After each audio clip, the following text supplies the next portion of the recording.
Hello brainers, welcome to our channel. প্রাচীন ও মধ্যযুগের ইতিহাসের প্রিলিমস কোয়েশ্চেন সেট চলে এসেছে। এটা হলো সেট 1, যেগুলো রয়েছে 2, 3, 4, 5 সেগুলো দিয়ে দেওয়া হবে ডেট বাই ডেট।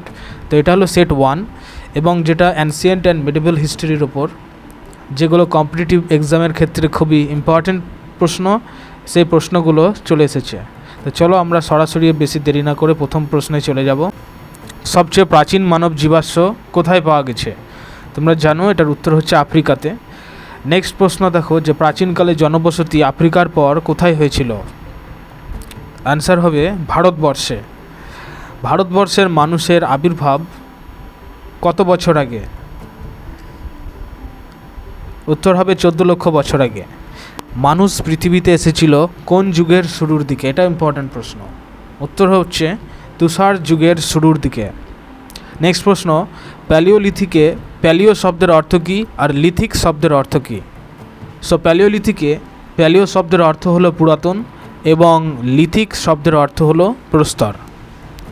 নেক্সট চলে যাব প্রশ্নতে যে প্রাচীন প্রস্তর যুগ অর্থাৎ প্যালিওলিথিক এজ, এই কথাটি কে গঠন করেন? সেই কথাটি গঠন করেন প্রত্নতত্ত্ববিদ জন লুবক, এবং ডেটটা হলো 1865 সাল। নেক্সট প্রশ্নতে আমরা চলে যাব যে কোন গুপ্ত সম্রাট শকদের ধ্বংস সাধন করেছিলেন? দেখো এটা কিন্তু WBCS-এর প্রশ্ন। WBCS ছাড়াও PSCর মিসেলিনিয়াস পরীক্ষা এটা এসেছিল গত 2 বছর আগে। তো এটার উত্তর হচ্ছে সমুদ্রগুপ্ত। নেক্সট প্রশ্ন দেখো যে প্রাচীন প্রস্তর যুগের নিদর্শন ভারতে প্রথম কে আবিষ্কার করেন? তো উত্তর হলো 1863 সালে রবার্ট ব্রুস ফোর্ট। নেক্সট প্রশ্নে চলে আসবো যে প্রাচীন প্রস্তর যুগের অস্ত্রশস্ত্রের সমাবেশ কোন নদীর তীরে পাওয়া যায়? তাপ্তি ও গোদাবরী হলো এটার আনসার। নেক্সট প্রশ্নতে আমরা চলে আসবো যে ভীমবেটকার পাথরের আশ্রয়স্থল কোথায় অবস্থিত? তো ভীমবেটকার পাথরের আশ্রয়স্থল অবস্থিত তোমরা জানোই মধ্যপ্রদেশের রায়সন জেলায় অবস্থিত। নেক্সট প্রশ্নতে আমরা চলে আসবো যে প্রথম গৃহপালিত প্রাণীর নাম কি? আশা করি তোমরা এই প্রশ্নের উত্তর প্রত্যেকেই পারবে।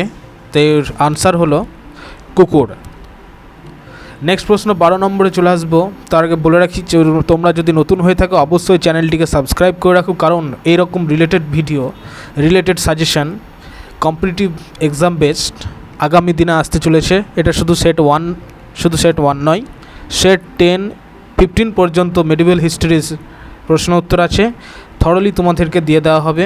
এবং তোমরা যদি এর PDFটা নিতে চাও তো অবশ্যই তোমাদেরকে এই ভিডিও ডেসক্রিপশানে গিয়ে একটা হোয়াটসঅ্যাপ গ্রুপ লিঙ্ক দেওয়া আছে, সেই লিঙ্কে ক্লিক করতে হবে এবং গ্রুপ জয়েন করতে হবে। নেক্সট প্রশ্নতে আমরা চলে আসবো। সো তোমরা তাড়াতাড়ি বন্ধুদের কাছে একবার ভিডিওটা শেয়ার করে লাইক করে দাও। নেক্সট প্রশ্ন আছে দেখো যে নিওলিথিক বা নব্যপ্রস্তর যে কথাটা, নিওলিথিক বা নব্যপ্রস্তর শব্দটি কে নির্বাচন করেন? তো এটাও সেম অ্যান্সার হবে 1865 সালের স্যার জন লুবক। নেক্সট প্রশ্নতে আমরা চলে আসবো যে সিন্ধু সভ্যতার মানুষেরা তৈরি করতো কী? দেখো এখানে কিন্তু 3টে অপশানই তোমাদের মনে রাখতে হবে, 3টে, একটা ব্রোঞ্জ, টিন, তামা। এর মধ্যে যে কোনো একটি অপশান পরীক্ষা আসতে পারে বা 3টি আসবে, এবং আর একটা অপশান থাকবে মাল্টিপল চয়েসে সবকটি, তখন তোমাদের সবকটি সিলেক্ট করতে হবে। তো এখানে 3টে জিনিস মনে রাখবে যে সিন্ধু সভ্যতার মানুষেরা তৈরি করতো ব্রোঞ্জ, টিন আর হলো তামা। নেক্সট প্রশ্নতে চলে আসবো যে চ্যালকোলিথিক যুগের মুখ্য ফসল কী ছিল? তো এটার উত্তর ভেরি ইজি, বার্লি বা জব। নেক্সট প্রশ্নটা ভেরি ইম্পর্ট্যান্ট প্রশ্ন। নেক্সট দুটো প্রশ্নের মধ্যে একটা প্রশ্ন প্রত্যেকবারই প্রায় কম্পিটিটিভ পরীক্ষায় এসে থাকে যে মহেঞ্জোদারো আবিষ্কার কে করেন? এটার উত্তর তোমরা জানো, রাখাল দাস বন্দ্যোপাধ্যায় মহেঞ্জোদারো আবিষ্কার করেন। নেক্সট প্রশ্ন আছে যে হরপ্পা সভ্যতা বা হরপ্পা কে আবিষ্কার করেন? এটার উত্তর হলো দয়ারাম সাহানি। অর্থাৎ দয়ারাম সাহানি হরপ্পা আবিষ্কার করেছিলেন এবং রাখাল দাস বন্দ্যোপাধ্যায় মহেঞ্জোদারো আবিষ্কার করেছিলেন। নেক্সট প্রশ্নতে চলে আসবো যে গৌতম বুদ্ধের বাণীর প্রথম প্রচারকে কি বলা হয়? এটা ভেরি ইম্পর্ট্যান্ট প্রশ্ন। তো এটার আনসার হবে ধর্মচক্র প্রবর্তন। নেক্সট প্রশ্ন আছে দেখো রামচরিত মানস কার লেখা? তো এটার আনসার হচ্ছে তুলসীদাস। এলাহাবাদ প্রশস্তির কার লেখা? হরিসেন। বিক্রমশীল বিহার কে স্থাপন করেন? এটার আনসার হলো ধর্মপাল। নেক্সট আছে দেখো যে শকাব্দের সূচনা কত সালে ঘটে? তো এটার উত্তর হচ্ছে দেখো আছে 78 এডিতে। তো এক্ষেত্রে তোমাদের একটা প্রশ্ন দেওয়া থাকলো যে শকাব্দ শব্দটা বা শকাব্দটা কে চালু করেছিলেন বা শকাব্দর প্রচলন কে করেছিলেন? এর আনসারটা তোমরা কমেন্ট বক্সে লিখে পাঠাও, দেখি কে কে পারো। নেক্সট প্রশ্নতে চলে আসবো যে বেগার শ্রম বোঝাতে কি ব্যবহৃত হতো? বৃষ্টি। নেক্সট প্রশ্ন আছে যে কোন চোল রাজা অভিষেকের আগে আরুমলি বর্মা নামে পরিচিত ছিলেন? এইটা কিন্তু ভেরি ইম্পর্ট্যান্ট প্রশ্ন যে আরুমলি বর্মা নামে কে পরিচিত ছিলেন? তো উত্তর হবে এটার প্রথম রাজরাজ। নেক্সট প্রশ্নতে দেখো যে ভারতবর্ষে দাসপ্রথা নেই বলে কে মন্তব্য করেছেন? আশা করি এটার উত্তর তোমরা পারবে। তো এটার আনসার হচ্ছে মেগাস্থেনিস। নেক্সট প্রশ্নতে আমরা চলে আসবো যে অমুক্ত মল্লডের রচয়িতা কে? তো এটার আনসার হলো কৃষ্ণদেব রায়। সন্ধ্যাকর নন্দী কোন রাজবংশের সভাকবি ছিলেন? এটার আনসার হচ্ছে যে পাল রাজবংশের সভাকবি ছিলেন। গৌতম বুদ্ধ কোথায় নির্বাণ লাভ করেছিলেন? দেখো এটা সবাই প্রত্যেকে কম বেশি উত্তর জানো, যে উত্তর হলো বোধগয়া, অর্থাৎ গৌতম বুদ্ধ বোধগয়ায় নির্বাণ লাভ করেছিলেন। নেক্সট প্রশ্নতে দেখো যে মৃচ্ছকটিম নাটকের রচয়িতা কে? তো এটার আনসার হচ্ছে শূদ্রক, অর্থাৎ শূদ্রক হচ্ছে মৃচ্ছকটিম নাটকের রচয়িতা।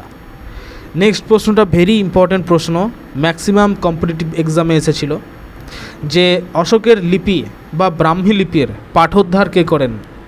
তো এটার আনসার ভেরি ইজি, তোমাদের একদম মুখে মুখে লেগে থাকা উচিত প্রশ্নের উত্তরটা। তো এটার আনসার হচ্ছে জেমস প্রিন্সেপ, মনে রাখবে জেমস প্রিন্সেপ। নেক্সট আছে দেখো যে কাদম্বরীর রচয়িতা কে? আজকের যে প্রথম সেট, এই প্রথম সেটের প্রশ্নগুলো দেখো ম্যাক্সিমাম ইম্পর্ট্যান্ট প্রশ্ন, সবই ইম্পর্ট্যান্ট প্রশ্ন ধরা যেতে পারে, কারণ এখান থেকে পরীক্ষায় চলে আসে বেশি, হিস্ট্রি থেকে।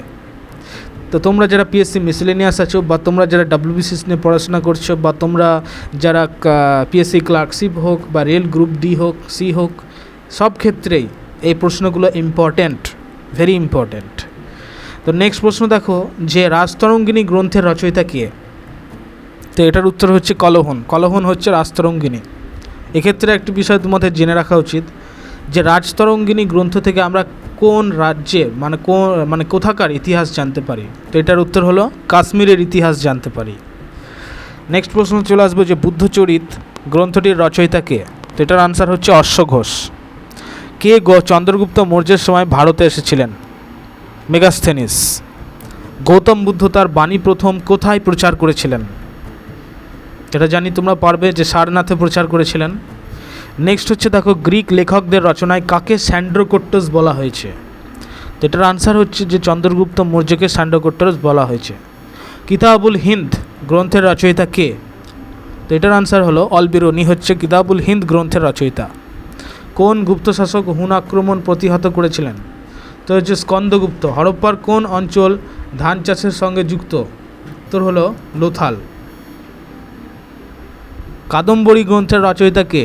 কাদম্বরী গ্রন্থের রচয়িতা হলেন বাণভট্ট। সিন্ধু সভ্যতার প্রাচীন বন্দরের নাম কি?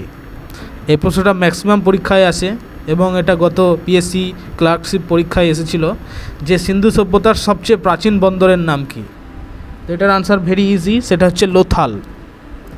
নেক্সট প্রশ্ন আছে দেখো যে অষ্টদিগ্গজ গোষ্ঠীর পৃষ্ঠপোষক কে ছিলেন? উত্তর হলো কৃষ্ণদেব রায়। এর মধ্যে তোমরা ভিডিওটা লাইক করে দাও এবং বন্ধুদের কাছে একবার বেশি বেশি করে শেয়ার করে দাও এবং সাবস্ক্রাইব করে বেল আইকন প্রেস করে রাখো, কারণ বলেছি আবারও বলছি এই রিলেটেড প্রচুর ভিডিও আগামী দিনে আসতে চলেছে। তোমরা যারা ডাব্লিউবিসিএস বা কম্পিটিটিভ এক্সামের জন্য উঠে পড়ে প্রস্তুত করছো তাদের জন্য ভেরি ইম্পর্ট্যান্ট এই সমস্ত সাজেস্টিভ ভিডিও। তো নেক্সট প্রশ্নতে আমরা আবার চলে আসবো ব্রেকের পর, যে বুদ্ধের সমকালীন বিখ্যাত চিকিৎসকের নাম কি? তো ওটার উত্তর হলো জীবক। চীনা পর্যটক হিউয়েন সাং ভারতে কার শাসনকালে এসেছিলেন? চীনা পর্যটক হিউয়েন সাং ভারতে হর্ষবর্ধনের রাজত্বকালে এসেছিলেন। সিন্ধু অধিবাসীদের প্রধান খাদ্য কী ছিল? উত্তর হচ্ছে গম ও বার্লি। নেক্সট প্রশ্ন চলে আসবো যে বিশ্বের প্রাচীনতম 4টি সভ্যতার নাম কী? তো এটার উত্তর হলো দেখো মিশর। মিশর বিশ্বের প্রাচীনতম 4টি সভ্যতা হলো মিশর, মেসোপটেমিয়া, দক্ষিণ এশিয়া ও চীন। সিন্ধু সভ্যতার আয়তন ছিল কীরকম? তো এটার আনসার হচ্ছে ত্রিভুজাকার। সিন্ধু সভ্যতার আয়তন ছিল ত্রিভুজ আকার। হরপ্পার অর্থনীতি কিসের ওপর নির্ভর ছিল? হরপ্পার অর্থনীতি নির্ভর ছিল কৃষিকাজের ওপর। নেক্সট হচ্ছে দেখো, সিন্ধু সভ্যতার সবথেকে বড় শহরের নাম কি? তো এখানে সিন্ধু সভ্যতার সবথেকে বড় শহর জানো যে মহেঞ্জোদারো, এবং সবথেকে ছোট শহরের নাম কি সেটা জেনে রাখো যে আলাউদ্দিনও। তো সিন্ধু সভ্যতার সবথেকে বড় শহর মহেঞ্জোদারো আর ছোট শহর হচ্ছে আলাউদ্দিন, এই দুটো কিন্তু মনে রাখতে হবে। আর সিন্ধু সভ্যতার অর্থনীতিটা নির্ভর করতো কৃষিকাজের ওপর। আর সিন্ধু সভ্যতার আয়তন হচ্ছে ত্রিভুজাকার আয়তন। আর একটা লাস্ট প্রশ্ন আজকের, যে হরপ্পার নগরগুলি গড়ে উঠেছে কোন কোন নদীর তীরে? সিন্ধু ও সরস্বতী নদীর তীরে হরপ্পার নগরগুলি গড়ে উঠেছে। সো এনিওয়ে, এই ছিল আজকের ভিডিও, এবং এই প্রশ্নগুলো তোমাদেরকে খুব ভালোভাবে চর্চা করে রাখতে হবে, ভালোভাবে প্র্যাকটিস করতে হবে, কারণ এই প্রশ্নগুলো তোমরা নিজেরাই রিয়েলাইজ করতে পারছো যে ভেরি ইম্পর্ট্যান্ট প্রশ্ন। পারলে এগুলো তোমরা খাতায় লিখে রাখো, বা যদি তোমাদের পিডিএফ প্রয়োজন হয় অবশ্যই ডেসক্রিপশানে যে লিঙ্ক দেওয়া আছে হোয়াটসঅ্যাপের গ্রুপের লিঙ্ক, সেই গ্রুপে জয়েন করো, কারণ সেই গ্রুপে রিলেটেড ভিডিও, কারেন্ট অ্যাফেয়ার্স থেকে শুরু করে সমস্ত কিছু দিয়ে দেওয়া হয় ডেলি আপডেটস হিসেবে। তোমরা অবশ্যই কিন্তু শেষেও বলে রাখি সাবস্ক্রাইব করে রাখো, কারণ এরকম ভিডিও আগামী দিনে আসতে চলেছে। এটা সেট 1, সেট 2 আগামী 2-3 দিনের মধ্যে দিয়ে দেওয়া হবে। এই ছিল আজকের ভিডিও। Thank you.